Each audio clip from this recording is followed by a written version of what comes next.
Hey, family. You know what? This is going to be a very random video where I'm just going to be talking about whatever comes to the top of my head. Can y'all handle it? But anyway, I talked a little bit about the afterlife. I said I was going to come back, add a little bit more to it, and I decided that I cannot give it all in one video. So I'm going to talk about it sometimes on some videos. I could just briefly talk about it now and just randomly talk about a whole lot of other things, because there's so much I want to talk about. But you know what? When I get in front of this camera, I get shy. I get so shy. Spiritually is a very shy person. And so that's why a lot of the times you may see me stuttering and saying some things kind of like ass backwards a little bit because some of these spirits are very shy. We're very shy people. Okay. Anyway, back to this. But that's why, I just like doing my little videos here in the privacy of my own home and not in front of a crowd. Because mama wouldn't do too well in front of a big crowd. She could say what's on her head and what's on her mind when she's sitting here like this. I want to talk about, um, excuse me, just got to drink something. Different oils and stuff that you can make. You can make different oils and stuff. Mama got flying oils that she's made. My God, they so strong. I can't stand them. Oh my God, they are so strong.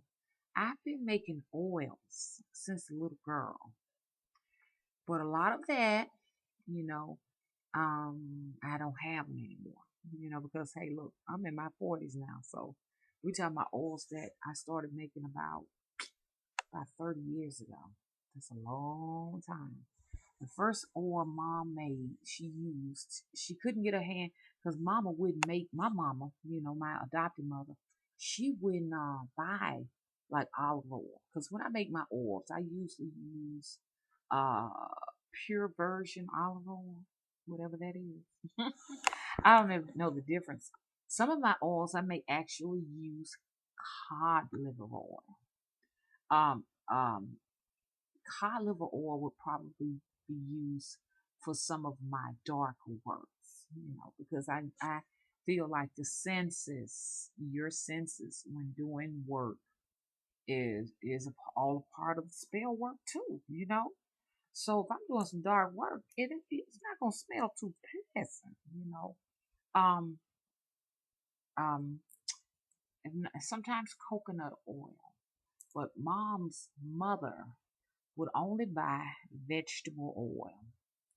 So, and at that time, I would just use vegetable oil because by me being young, I wouldn't know anything else to use. Y'all got to realize, Mama grew up in the 70s, and we didn't have the access you all have. I couldn't just say, well, let me go to the internet and see how you make up oils. Well, let me go to the internet and do this. Let me go to the library and get these books. Down south, witchcraft. Witchcraft was discouraged. So, it's difficult to get your hand on a book like that. And I basically only had access to the public school library and not to the big central library. So I wouldn't be able to find anything on witchcraft. Harry Potter didn't exist, or maybe he did, I don't know, but I know I couldn't find a book on it and anything like that. So it'd be hard. And there are some old witchcraft books. It's just the fact in the area that I grew up in, you see, there was very limited access to that information because they just wanted us to go to church. All women supposed to be in the church. They want to discourage femininity because it's so powerful. And as long as they can discourage it, they can say powerful. But mama would use pure vegetable oil, whatever that is. And so she started doing some of her first work. Matter of fact, some of my first oil. Y'all see my little crepe myrtle tree next to us, which was my first childhood friend. Trees were my friends. I would actually hug the tree. I would actually even just do some telepathic messages with the tree. That's how close I was to trees. They were my first friend now, that I can remember. I was looking over my records my adoption records, and they said some of my best friends were birds and chicken and roosters and dogs and cats, because I was like, before I was placed, I mean, I was born in the country of Alabama, in the backwoods, as I say, and I was on a farm. A family had me as a foster child on a farm. They had like a well. They were growing vegetables and stuff like that, and cotton. I gather cotton, because that was very popular crop here, corn and stuff like that. And so the roosters and chickens, according to the records, were my first friend. But from what I remember, it was the trees. So my first oil that I made was from a crepe myrtle. And I started off with the pink, beautiful flower. And that tree is still next door, guys. How cool that is. I go back there and talk to it all the time. This was a very tiny tree when I was a little girl. But now it is a very mature tree, 30 something years old. And the pink flowers were the first thing that I put in a little plastic bottle and stored it. From there, it was I went from the crepe myrtle to, I would just do anything, blueberries, because I love blueberries, plums. I would put them in oil. At the time, I didn't know what I was doing. I thought it was a good way to preserve the actual fruit and flower. And then I just got into some deep stuff. I started doing the pine needles and the cedar leaves, the cedar needles. I would put them in there, and then they would stay in there. Even till I got teenagers, I'll go back and smell them like, oh my God, they would just smell so good. And from there, I used to take it and make like lotion, and I'll, do put, or I didn't even put some lotion in them and make a little oil and stuff. But at the time, I didn't know that what I was doing was preparing myself as a practitioner. Where did the information come from? Certainly not a library, but it was ancestral. Ancestors came to visit mama and tell mama how to do it.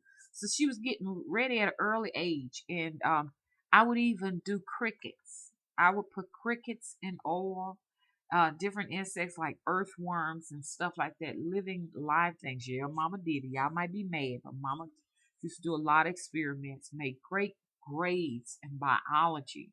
That was my strongest subject, made nothing but A's. The lowest I've ever made in biology was a B. But as you all know, mom went to school and mom went as far as nursing. So yes, I was a nurse. So most of all of my education was in nursing. So as a child, I would do a lot of science projects and stuff like that. Very good in electronics and biology. But little did mama know where all this was going. So I said all of this to say this.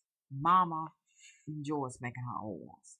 Uh, I got back into making my oils about 5 years ago. So some of my strongest oils were made in 2007.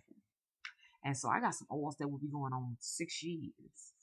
The thing about those oils, you have to be careful because, they get pretty strong as they grow older. So you may find yourself having to uh, cut it with a little bit more oil, like virgin oil, whatever type of oil you prefer. Some people just use plain old mineral oil, but they discourage you from using mineral oil. But there were times that I did do some with actually mineral oil, but I found that virgin olive oil is my favorite. It's one of my best to work with. And for some of my darker work, I will use cod liver oil. Even some of my healing work, I will use cod liver oil. And the reason why Mama's talking about this is because Mom have some old flying oils. She's had a flying oil now that has been cured for a whole year, and oh my God, I'm so excited about it. Mama can't let you know too many of the ingredients because some of the ingredients that Mama used in her flying oils, and y'all don't worry because I work with a lot of people. I don't give out flying oils unless it's asked for. No one has ever asked for a flying oil. Okay, so I wouldn't want anybody to think that they have flying oil and saying, "Well, Mama, you know what? Did you give me some flying?" Oh, no, Mama don't do that unless you ask for it. The reason why I'm excited because one of my flying oils has gotten so strong. It's about a year old. Mama used it. When y'all saw some of her videos where Mama had some possessions, um, Mama was assisted by her flying oils. A lot of you all don't know what flying oils is. Some people do. Most of you all witches know what flying oils and flying salves are. Salves, if you want to call it. Lots of you all are new. Well, flying oils actually help you to astral project or do out of bodies. Man, that's an adventure out of this world. It's sort of like tripping, and I'm not at all encouraging any of this, but for some of us who are shamans and practitioners, it's something that we have to do. Mama have to do this sometimes. When you call me and you have a problem and you're trying to solve this problem, Mama has to go to the spiritual realm and seek assistance from different beings to get some things solved. Now that is what you call some advanced work. Mama's not telling nobody to go out there and do nothing like that. Please, young people, I discourage you from trying to do something like this. And besides, you need the salve anyway, and you ain't gonna get your hand on it because ain't nobody gonna sell it to you. One of the darkest roots, because I'm a root worker, y'all know all of that. One of the darkest roots you could ever work with is belladonna. Everybody don't need to put their hand on it. Mama don't work with belladonna, but she gets very close. There's one called datura, and I have a lot of those plants growing in my yard. Lots of them. A lot of y'all don't know what datura is, and for many of you all, if you're gonna abuse it, it's good that you don't know, because they can be dangerous. Mama got oils. Her flying oil consists of those things. A lot of you all might not know what datura is. Well, it's actually, I ain't gonna tell you. There's another one she works with. Can't tell you what it is. One that she actually works with that can raise the dead. I want to get deeper into this because I think that it is time that Mom shares a little bit more of who she is with you all. As you all know, Mama's a nature lover. Y'all seen her gardens and stuff. But Mama grows some dog stuff like poppies, datura, atropines. Okay? Give you an idea of some of the most dangerous but such beautiful flowers that Mama worked with would be what you would call the I can't even think of it, but it's mostly digitalis, and digitalis is a very deadly um it can be very deadly, but it's in medications and stuff like that.